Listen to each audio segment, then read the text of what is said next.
بسم الله الرحمن الرحيم الحمد لله رب العالمين والصلاة والسلام على سيد الأنبياء والمرسلين محمد وعلى آله وأصحابه أجمعين أما بعد فأعوذ بالله من الشيطان الرجيم بسم الله الرحمن الرحيم قل إن كنتم تحبون الله فاتبعوني يحببكم الله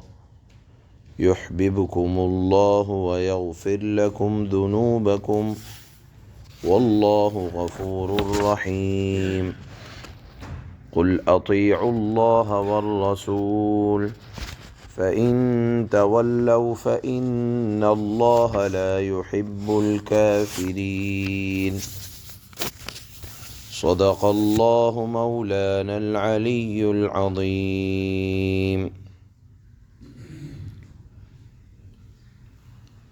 اس آیت کے اندر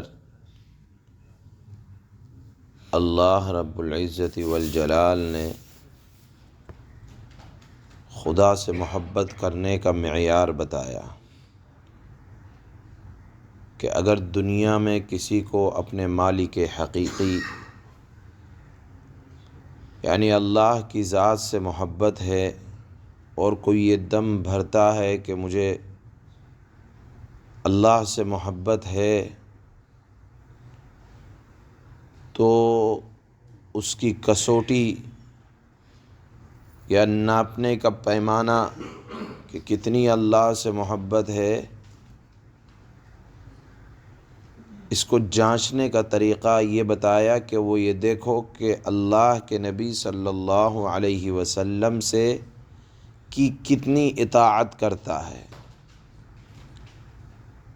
جو جناب رسول اللہ صلی اللہ علیہ وسلم کی جتنی سنتوں سے اور آپ کی لائی ہوئی شریعت پر عمل کر رہا ہوگا،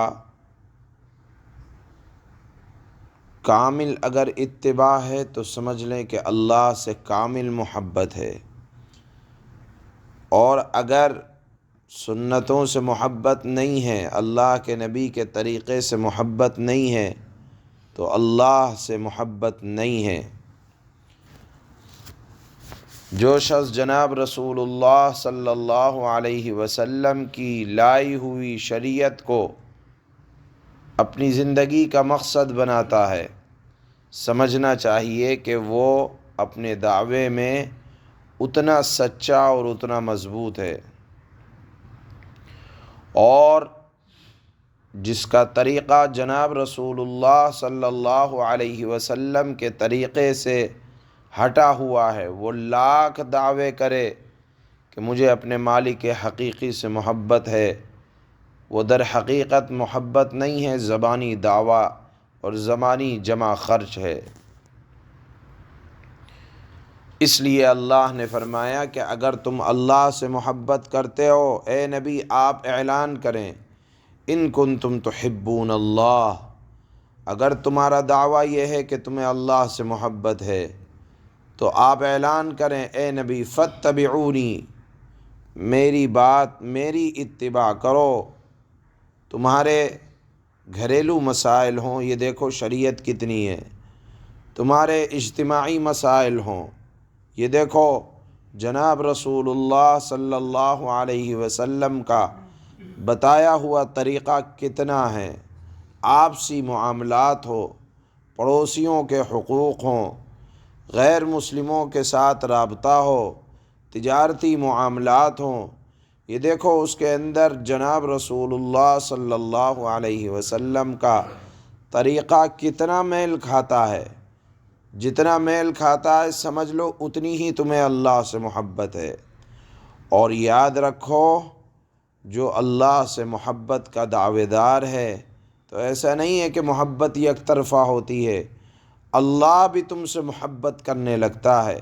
یعنی جو اتباع رسول میں جتنا کامل ہوتا ہے، جتنی زیادہ اللہ کے نبی کی محبت ہوتی ہے، اللہ تم سے اتنی محبت کرنے لگتا ہے۔ اس کا پھل کیا ملے گا؟ یغفر لکم ذنوبکم، اللہ تعالی تمہارے گناہوں کو معاف فرما دے گا، جو پچھلی خطائیں ہوئی ہیں اللہ تعالیٰ اس محبت کے نتیجے میں تمہاری بھول چوک کو معاف کر دے گا۔ کیوں؟ اس لیے کہ اللہ تعالیٰ غفور الرحیم ہے، بہت زیادہ مغفرت کرنے والا اور رحم کرنے والا ہے۔ پھر آگے اللہ تعالیٰ نے اور ارشاد فرمایا کہ اے نبی آپ کہیں اطیعوا اللہ والرسول، کہ تم اللہ کی اتباع کرو، اللہ کی اطاعت کرو اور رسول کی اطاعت کرو۔ یہودیوں نے کہا تھا نحن ابناء اللہ، ہم تو خدا کے بیٹے ہیں، وَأَحِبَّاؤُ، اور ہم تو بڑے لاڈلے ہیں۔ اللہ نے فرمایا جس کا یہ دعویٰ ہو، اس طرح کے دعوے کرنے سے مطلب نہیں ہے یہ دیکھو کہ تم اللہ کی بات کتنی مان رہے ہو اور رسول کی بات کتنی مان رہے ہو۔ آپ دیکھیں جہاں بھی اللہ نے اطاعت کا حکم فرمایا تو فوراً یہ فرمایا کہ رسول کی بھی اطاعت ضروری ہے، اللہ کے ساتھ رسول کی اطاعت ضروری ہے، اور اگر رسول کی اطاعت نہیں ہے تو پھر وہ اللہ کی اطاعت نہیں کہلاتی۔ یہیں سے نکل کر آتا ہے کہ کچھ لوگ یہ کہتے ہیں کہ ہمارے لیے تو بس قرآن کافی ہے، جو قرآن میں ہے اس کو لے لو۔ ایسا نہیں ہے، قرآن کو لینا یہ یقیناً اللہ کی اطاعت ہے، اور حدیثوں پر عمل کرنا یہ رسول کی اطاعت میں داخل ہے، اور رسول نے جس طرح سے شریعت کو ماننے کا حکم دیا اور اس مضامین کی تشریح علماء نے کی ہے، صحابہ نے کی ہے، تو یہ تمام کے تمام رسول کی اطاعت میں آتا ہے۔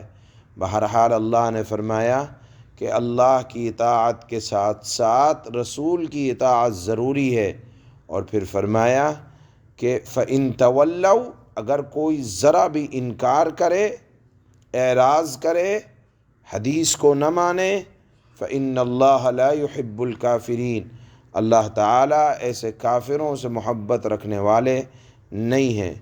اللہ کے نبی صلی اللہ علیہ وسلم نے ارشاد فرمایا ایک موقع پر کہ میری کامل کی کامل امت جنت میں جائے گی سوائے اس کے جس نے انکار کیا۔ صحابہ نے فرمایا کہ امتی ہوتے ہوئے کون انکار کرے گا اے اللہ کے نبی، انکار کون کر سکتا ہے؟ اللہ کے نبی نے فرمایا جس نے میرا کہا مانا وہ تو جنت میں جائے گا، اور جس نے میرا کہا نہ مانا تو اس نے گویا کہ میرا انکار کیا۔ اس حدیث میں اللہ کے نبی صلی اللہ علیہ وسلم نے جنت میں داخلے کو اپنی اطاعت کا نتیجہ قرار دیا کہ جنت میں وہی جائے گا جو اطاعت کرے گا، اور جس کے اندر ماننے کا رسول اللہ کی بات کو جذبہ نہیں ہوگا وہ گویا کہ اللہ کے نبی کا انکار کرنے والا ہے۔ یہی مضمون اللہ نے آج کی اس دوسری آیت میں بیان فرمایا، اور پھر آگے یہ مضمون چلے گا کہ اللہ جن بندوں سے محبت کرتا ہے ان کی کیا علامات اور کیا خصوصیات ہوتی ہیں، جیسے حضرت زکریا کی، حضرت عیسیٰ کی، پھر یہ مضمون اللہ تعالیٰ بیان فرمائیں گے۔ بہرحال آج کی آیت میں اللہ نے فرمایا جس کا یہ دعویٰ ہو کہ وہ اللہ سے محبت کرتا ہے تو دیکھو رسول کی بات کو کتنا مانتا ہے، جو جتنا مانتا ہے وہ اپنے دعوے میں اتنا سچا ہے۔ اللہ فرماتے ہیں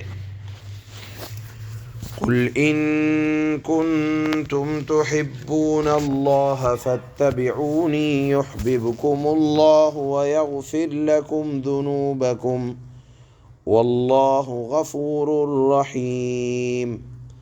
اے پیغمبر آپ لوگوں سے کہہ دیں کہ اگر تم اللہ سے محبت رکھتے ہو تو میری اتباع کرو۔ اس کا فائدہ کیا ہوگا کہ اللہ تم سے محبت کرے گا۔ جو چاہتا ہے کہ اللہ محبت کرے تو رسول اللہ صلی اللہ علیہ وسلم کی سنتوں سے پیار کرے، محبت کرے، اللہ محبت کرنے لگے گا۔ یہ اللہ کا وعدہ ہے۔ اس کا پھل کیا ملے گا، نتیجہ کیا ہوگا؟ وَيَغْفِرْ لَكُمْ ذُنُوبَكُمْ، اللہ تعالیٰ سنتوں کی برکت سے تمہارے خاطر تمہارے گناہ معاف کر دے گا۔ واللہ غفور الرحیم، کیونکہ اللہ تعالیٰ بہت معاف کرنے والا بڑا مہربان ہے۔ قُلْ أَطِيعُوا اللَّهَ وَالرَّسُولَ فَإِن تَوَلَّوْا فَإِنَّ اللَّهَ لَا يُحِبُّ الْكَافِرِينَ، اے نبی آپ ارشاد فرما دیں کہ اللہ اور اللہ کے رسول کی اطاعت کرو، پھر بھی اگر کوئی منہ موڑے گا تو اللہ تعالیٰ کافروں کو پسند نہیں فرماتا۔ سبحان اللہ۔